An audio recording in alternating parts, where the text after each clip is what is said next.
Yeah បងប្អូនខំខ្លាំងមែនតើអូយដល់ចិត្តហើយកុំបើសិនចង់បានញ៉ាំគុយអាចខមមិននៅខាងក្រោមវីដេអូបានបងប្អូនយ៉ាអ្នកគ្នាឥឡូវគឺថាយើងបានបេះគុយអីហើយគឺថាអូមានទាំងរបួសដៃទេបងប្អូនគុយធំខ្លាំងមែនតើណាធំខ្លាំងណាបងប្អូនអូ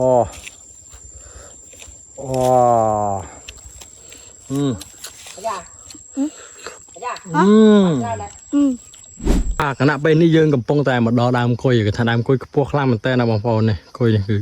ខ្ពស់ទៅមែនតើឥឡូវអូនក៏ចាប់ដើមធ្វើសកម្មភាពឡើងហើយ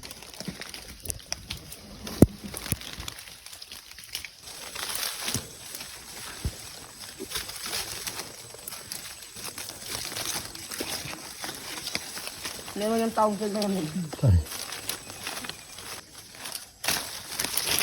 គ្រាន់តែឃើញវីដេអូនៅខាងដើមបន្តិចច្បាស់ជាបងប្អូនមានអារម្មណ៍ថាអូឃ្លានញ៉ាំគុយណាស់ហើយឥឡូវខែគុយថ្លៃទៀតមិនដឹងថាតរគុយញ៉ាំណាបានឬក៏តរទិញនៅណាទេថ្ងៃនេះខ្ញុំចង់នាំអារម្មណ៍បងប្អូនទាំងអស់គ្នាមកមើលសកម្មភាពខ្ញុំបេះគុយនៅខាងខេត្តកំពង់ធំហើយគុយនេះគឺថាធំដូចខេត្តគេមែនបងប្អូនគឺមួយធំជាងមេជើងទៅទៀតបើនិយាយពីរសជាតិវិញគឺថាផ្អែមឆ្អកតែម្ដងបើយើងបានបេះភ្លាមហើយញ៉ាំនៅលើដើមភ្លាមណាគឺថាអូយសម័យទៅដល់ទស្សនភាពការពីតបេះគុយហ្នឹងគឺថាអូចង់តបេះទៀតខ្លាំងមែនតើបងប្អូនហើយបើនិយាយពីកម្ពស់ដើមឈើវិញគឺថាខ្ពស់ខ្លាំងមែនតើដោយសារតែគុយវាជាប្រភេទវល្លិហើយឡើងតាមដើមឈើ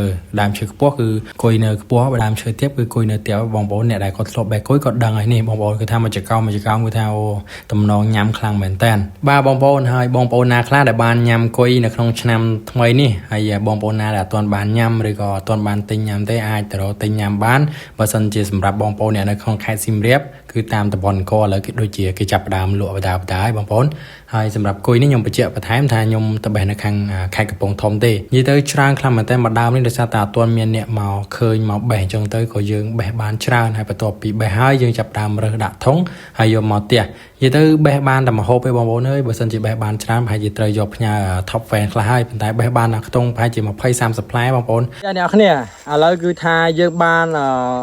បេះគុយអីហើយគឺថាអូមានទាំងរបួសដៃទេបងប្អូនឡើងយើងក្រងខំអីផងប៉ុន្តែអ្វីដែលយើងទទួលបានគឺថាគុយធំខ្លាំងមែនតើណាធំខ្លាំងណាបងប្អូនតើយើងភ្លក់មួយមុននឹងយើងបញ្ចប់វីដេអូឲ្យបងប្អូនទាំងគ្នាបានមើលបងប្អូនចាបងប្អូនអូ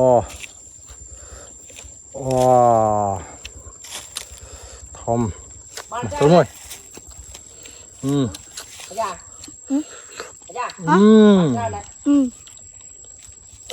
Không. Cuối con mà. Mà luộc bát thùng à? Luộc.